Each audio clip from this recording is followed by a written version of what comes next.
Hello and welcome back to Point to Play Games for some more Gibbous, a Cthulhu adventure. The last time we were around, we got to play actually as Dawn Archetype, as we are right now, the PI that we saw briefly at the start of the game. And we ended up essentially managing to escape after crafting a rocket out of a fire extinguisher, as well as some other objects found here and there, and not limited to things such as tar. However, after talking to the cultists and again essentially escaping, we've now made our way up to what seems to be maybe an upper floor or the main floor, after shooting the fire extinguisher at a closed hatch, and it just so happened to break it open. So now the only thing we can do is keep looking around and trying to figure out A, how to get out of this place, B, maybe what's going on here, and C, and probably most importantly, where are our shoes? So let's get going. Alright, let's start with this diary over here. This looks like some kind of diary or log of some kind. Unlike almost everything in this room, it looks new. Whoa! That seemed to make a lot of things happen at once. Alright, let's see now. October 13th. It's so hard to get accustomed to the sickening stench of this dreadful fishing town, but apparently it's important to him that we establish our base here, so we just take it. Decorating, coming along nicely. No end to the work. A lot of long and boring entries follow. Seems like some kind of complicated records. Let me skip ahead a bit. Let's see. July 6th. We're all accustomed to the stench. It's probably imbued in everyone by now. Summon the Haunter, and he came in a flickering form of a tall, swarthy man with skin made of ebony. Ignored my words and asked for the book, then disappeared upon my answer. We must find it, no matter what. July 13th. His incomplete form is frustrating. Must find the book. We must find it. That idiot Bright left the hatch open, and Lumen snuck up here into the summoning chamber to try to get the Haunter's mark. What did the fool think would happen? We don't even bother storing their ashes in the urn anymore. Just leave them there as a reminder to anyone stupid enough to try that again. August 6th. Sister Halo's matchstick hobby proved to come in handy. Praise the Haunter! I could scarcely believe my senses when at last she finalized the structure and Brothers Bright and Gleam dropped the cannonball on it. Not only did it not destroy what she built, but it lodged itself in the circular space above the stone and is exerting such pressure on the lattice work that you can take a shovel to it and it won't cave in. It's good to have some smart people join the ranks for a change. Only she and I know how to breach it and get to the stone, so that should at least keep our numbers from dropping. August 7th. Private investigator making waves in Darkham looking for leads on the book. Might be a dark blessing in disguise. We just stay on his tail and track him to see if he digs up any leads. The book? The Necronomicon? Is that me they're talking about? August 13th. Rejoicing! It's very possible that the hostess's fetch dog has sniffed out the book. Time to retire him and go for the prize ourselves. Hostess. Why did that sound familiar? Anyway, that crazily angled stone. I wanted it. If only to get back at these star-obsessed maniacs. Alright, well, I mean, that was really interesting, seeing as how just by opening this diary we got a little bit of information, but then also managed to see these weathered books. We will look at that in a moment. Sorry about that, was just thinking. We'll definitely check these out in a moment after we kind of just look around at everything else. That's some kind of a cult scratch. Looks to symbolize that shine rock on the pedestal. The Shine Rock. I gotta say, Dawn Archetype is just the most eloquent of speakers in this entire game. I examined the darkened stone altar that held the trapezohedron. Creepy thing. Unusual markings adorned all sides of it. Cool. It's making me a little uneasy if I'm being honest. At least he's being honest. Okay. It's just a drawing. Eerie, but a drawing. Let's look at these tar stains. I'm sure they'll give us some important Looks like these information. cuckoo birds tried to tar up the windows and failed miserably.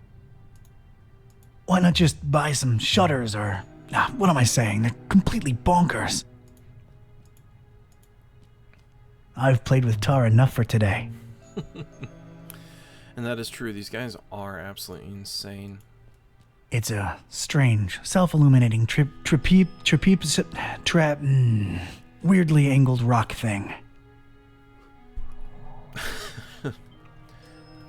Oh god, a shining trapezohedron. Oh, it's quite the... Its placement and the highly original security system tell me that this dingus must be of some critical importance to these starry knowledge jamooks. Oops. No, wait. I don't want to look at that yet. It could be red, or purple, or red and purple at the same time. Hard to tell. So we have an intense light beam just randomly. Panel lights. 3 light bulbs are lit up on this control panel. They're all red. They're probably indicating that something, whatever it is inactive. I wonder if it has to do with these 3 weathered books in some way. The inscription above it says, "Here lie in ashes all brothers and sisters foolish enough to think that the stone from the stars chose them to be marked by the Haunter." If the inscription is to be believed, those are human remains in there. I have no use for former cultists, in ash form or not. Okay, so we could look at everything else, but I do kind of want to look at these books real quick and just see if maybe there's something we need to do with all this other stuff that we're seeing. Although, there is this drawer, and I just feel the immediate need to open it. Inside the dusty drawer, there was one solitary rusty spoon. Unwritten private investigator wisdom says you never know when you could use a rusty spoon. Of course. It's both PI wisdom as well as the expected behavior of anyone playing a point-and-click adventure. It's the first book in a row. An arcane symbol adorns its cover. I've opened it at its bookmark. The stone from the stars is a window on all time and space. It is within it that the Haunter sleeps while the yellow sun reigns, and it is from its circular gate that the Haunter's incomplete form rises when the words are spoken. Nor shall he ever rise in his true form until the forbidden book be by his side. No end to the work. I can't help but notice that over here, one of the panel lights actually also turned green. It's the second book in a row. There's some kind of symbol on its cover, and that's about it. I've opened it at its bookmark. It is known that touching the stone from the stars might cast upon a mortal being the mark of the Hunter.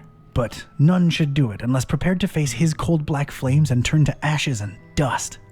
No living soul can know whom the Haunter chooses to mark and grant vision beyond time and place. No end to the work. And here we are, literally saying to ourselves, I want to touch it. It's the third book in a row. I want to take this. The cover consists entirely of a weird symbol. I've opened it at its bookmark. For the butcher is the end of all, and the followers of him who lingers at the night's threshold must keep the slaying one from ever setting eye or laying hand upon the book. The butcher brings but... The rest is unreadable. The butcher? Huh. That's new. Whoa!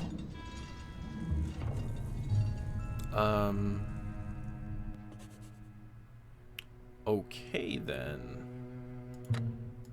What? I believe judging by one I've read, that strange trapezohedron thing is of great importance to these lunatics. Tit for tat, they kidnap me and deny me footwear symmetry.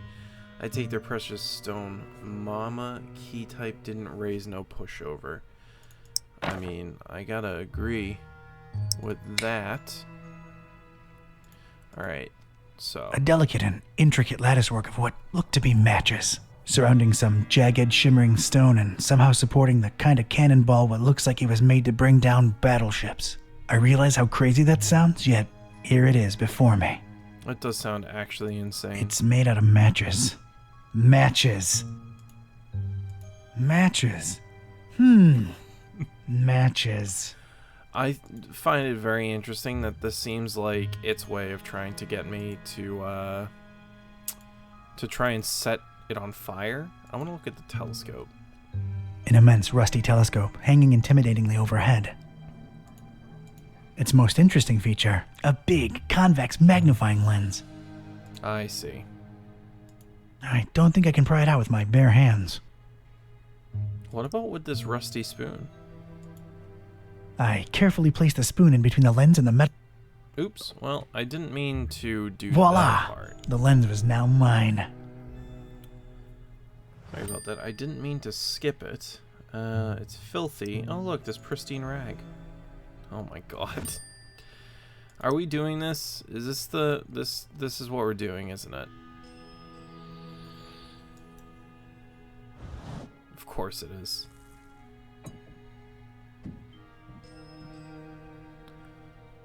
Boy. Sweet. I'm just happy that didn't fall on my foot. Can I pick this up? Of course I can. You never know when we might need a giant cannonball. Alright, well. Shiny. I'm not the kind of Joe what believes in the woo-woo, but this thing gives me a tough run of the heebies and jeebies, while at the same time, kinda calling to me. You know, I just have the strangest feeling that he is gonna get the Hunter's mark. I really want to get my greedy private investigator paws on that crazily angled stone. Well then, I suppose it's time.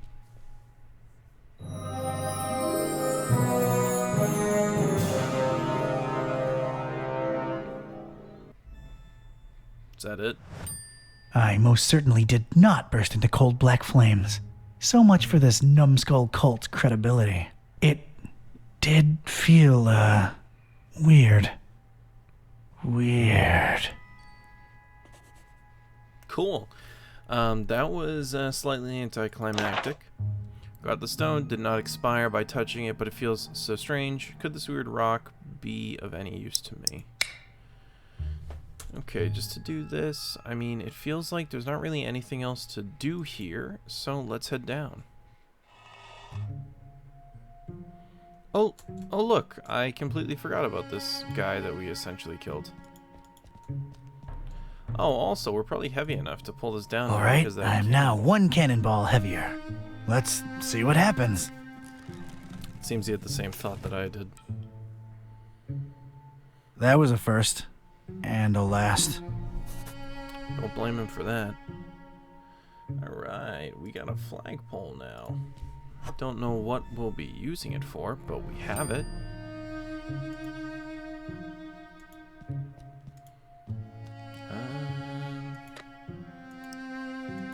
It would almost fit, but it'd be too loose. I need it firmly stuck in there.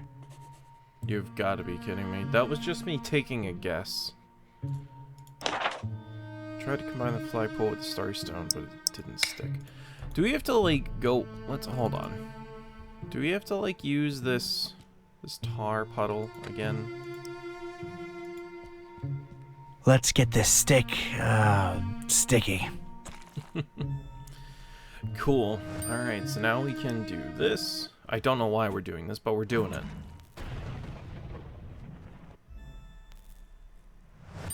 Okay, like, really, oh, it's a sledgehammer. Oh, for Christ's sake. Alright, well, it looks like we can leave now, because we now have a sledgehammer to get through this cracked surface. There's just one thing I want to say before I do it. Oh, God. They who can give up essential liberty to obtain a little temporary safety deserve neither liberty nor safety. Freedom is what we do with what is done to us. Those who deny freedom to others deserve it not for themselves. The only way to deal with an unfree world is to become an absolutely free, that your very existence is an act of rebellion. Oh my, what the hell? This is a very, like, suddenly deep thing, but, I don't know. Let's go with the first one. Hammer time!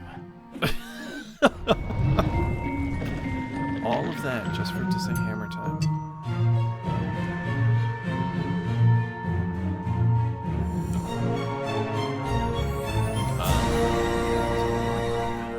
What is going on here?